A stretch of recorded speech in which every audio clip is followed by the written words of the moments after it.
Oftentimes in my videos, I speak about something known as Sonder, which is the realization that everyone around you lives their own complex life.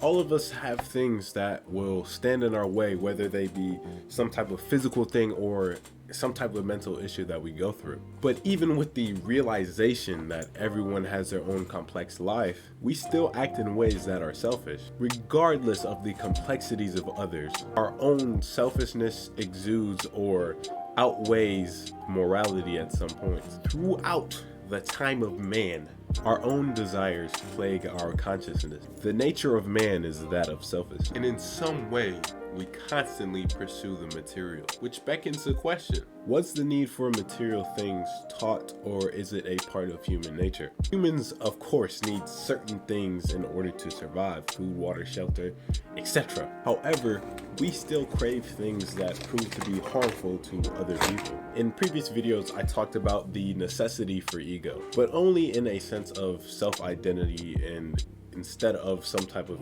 egotistical point of view. So to what extent is our own self-identity the cause for our selfish behavior? If we never discovered or found individuality, then many of the world's surface issues would cease. We only keep ourselves in mind when plotting out our goals. And being an individual myself, I don't see much wrong with that. I mean, why should our desires be governed by people that aren't us? However, things and statements like this, I feel, can only exist in moderation. Like with all major philosophies, you have to have some type of application in order for it to actually exist. If a philosophy is to state the standard of the world, then every application that follows has to also meet that standard. Small inconsistencies and small issues in terms of something that states the standard of the world really mean nothing. So something as simple as desire, if pushed over its edge, has to have some type of limit or point where the desire of the individual is no longer viable. But back to the subject of Sonder, I think